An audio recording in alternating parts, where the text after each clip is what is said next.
Hello, welcome back to the railway. So today we have Revolution Trains' new JNA wagons. Now I haven't seen anything from Revolution Trains before, so that's quite exciting. And these, I haven't even seen the wagons yet. They've literally only just come through the post. So I think let's stop the dilly-dally and let's open them up. Now I have two wagons here. Both are from Key Publishing World, and they are the exclusive, however you say that, wagon. I'm too dyslexic to understand words. Probably should have researched that before making the video. There we go. Anyway, these are our two wagons, and I think they look really good, sort of on first glance. I have seen them before. We've just got a new contract with DC Rail in North Wales here.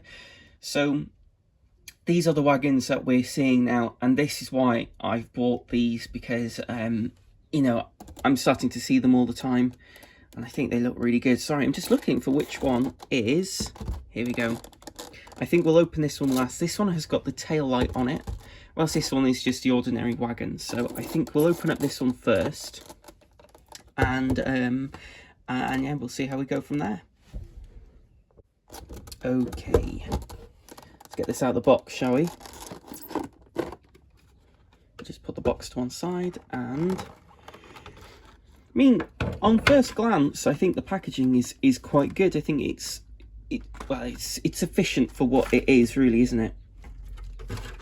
There we go. Lovely plastic sort of protective film there. Okay, well, to be honest, I think it looks all right. I think the floor is a little bit too high up, but I'm not really too bothered about that, if I'm going to be honest. It does give the wagon a little bit of weight, which I think is what it needs. It does look to be wholly plastic. There might be a sort of metal weight in here, sort of inside, but you know, it's not a die-cast chassis or anything. It is purely plastic, but to be honest, with the amount of detail that brings, I'm not too worried about that. It's still quite a weighty model, and it definitely feels good in the hands. It's got very nice sheen on that, actually, isn't it? Oh, that is very good. Detailing wise, a lot of detailing on the undercarriage. We've got a lot of these extra parts here, which is lovely to see. I think there are quite a lot of separately fitted parts. We do have sort of kinematic MEM couplings, which are really good. I do like that. So I will be swapping these horrendous couplings out for some hunt couplings or whatever I actually decide to have on the railway. I think that looks really good. Right, I'll give us a closer look, shall I? So here we are. Here's a bit of a closer look there. I won't score the line. I think the detailing on this is really good. We can see a lot of really small, finely printed details on this. I think that looks really, really good. Actually, you know, there's a lot of details on this that on first glance I've completely missed. Oh wow, yeah, that looks really good, doesn't it? I think there is nothing bad I can really say about this on sort of first glance here. We see all of this kind of pipe work and whatnot. That's brilliantly. I don't think they're separately detailed. Or maybe that might wholly be a separate part. But honestly, that looks really good. Even little details here. Wow, I'm blown away. Is there actually any legible writing on this? Maybe just about, but that is tiny. I think that must only be about what, 3 mil wide. That's amazing. You've got the sight stay and everything there. That looks really good. I think we can even see the danger overhead live wires. I think it's just about legible, that or at least the danger is anyway, but I think, you know, the live wires, that's so small you can't even read it. you know, that's very good. I think I think the bogey detail on this actually is also very good. If I stop shaking so much, that's, yeah, I think I'm really happy with that. I think the same thing is pretty much the same thing on there, isn't it? Yeah, that looks really, really good. So just looking sort of at the end here, I think the ends are also quite you know, they're quite built quite well, aren't they? I think they look quite good. The buffers aren't sprung. I will have to look at the video that I took of these to see if they are or not. I'm not too sure on that, but even if they're not, it's not the end of the world. You know, we're not looking at great forces that need to be stopped. So, you know, sprung buffers, I don't really mind about too much. But I think that they look, you know, they look really good. They really do. What I have found though is that we've got a lot of metal separate parts as well. We do have a lot of metal separate parts. So we've got, you know, obviously these sort of lines that go here. We've got this sort of curious item that has sort of landed itself there. I think the bogies themselves are actually made out of metal, not this bit, but this bit definitely is cold to the touch. So I'm quite impressed with that. I do think that it's, you know, it's important that they are. Rolling resistance, they've just stopped, so that's rather good actually.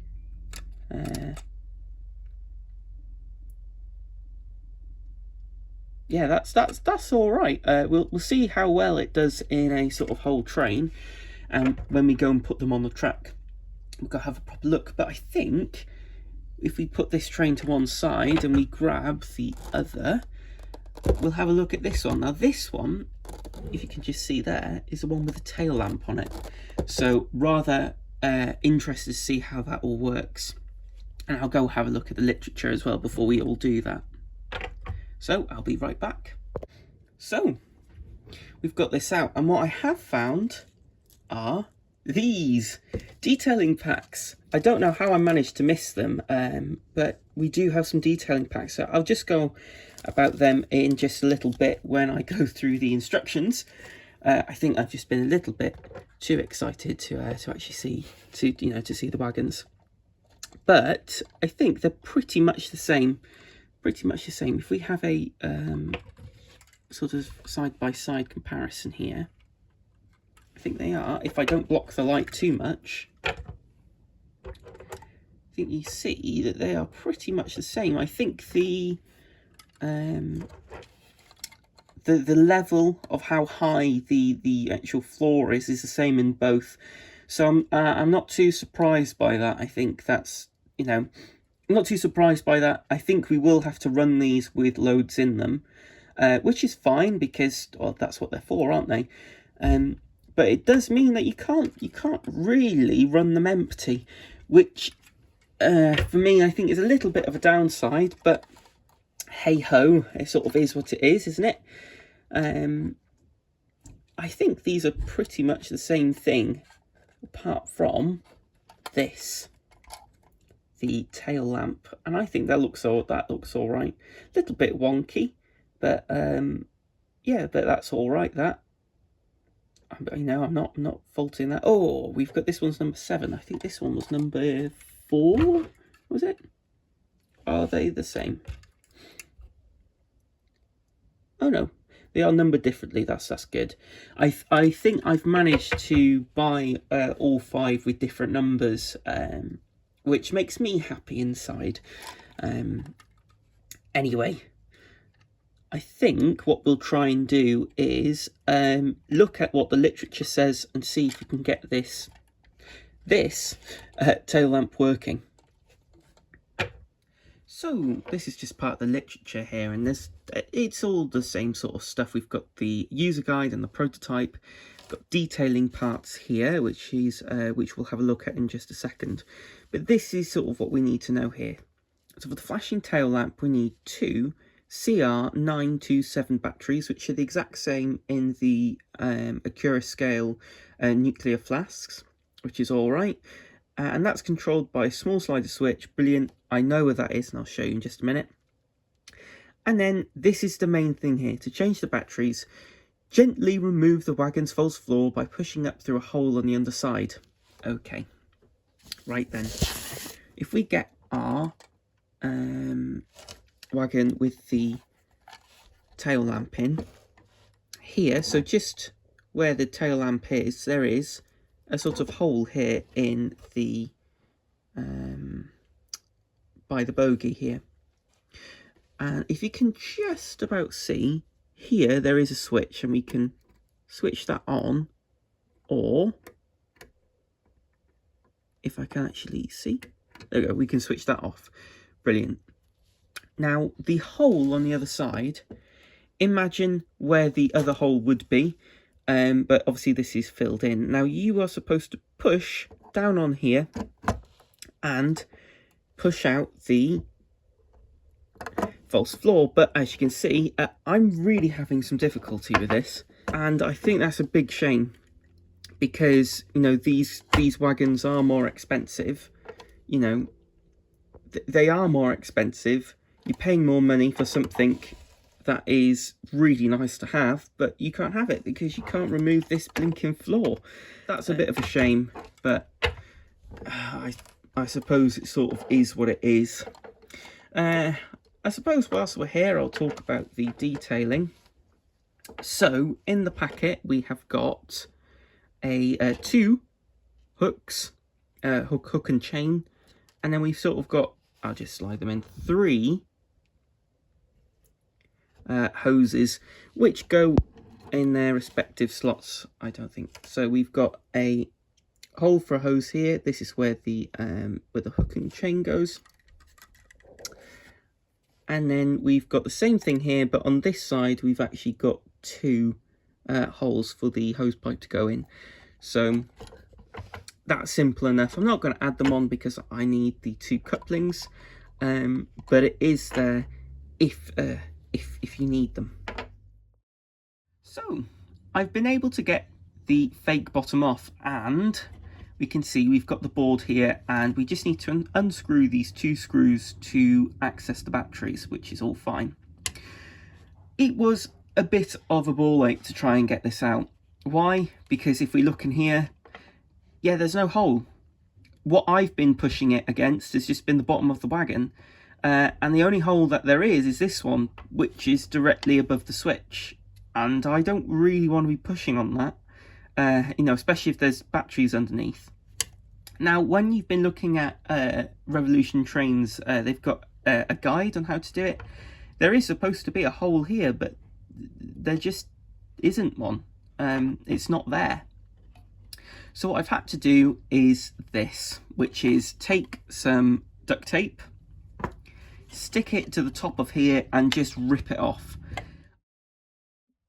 So it's pretty much the next day now, and I've just had these come through the post, which are the CR927 3-volt batteries. Brilliant. What we're going to do is we're going to unscrew these 2 little screws here. That will give us access to where the battery should go. So I'll be back in just a second. So this is just what we're left with now, and it's very simple. You have to take this out if you want to add in the batteries, because if you are able to see here, we've got to slot the first battery in here, and then the second battery can go in here. So there we go. That seems to work. What I've done is I've put these back, because it doesn't actually say which way to put the batteries in.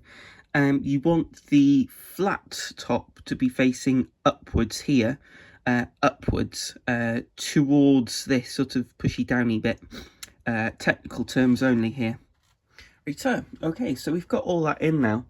If you're wondering, there are some sort of locating sort of holes here, so there's no way you can put this on the wrong way.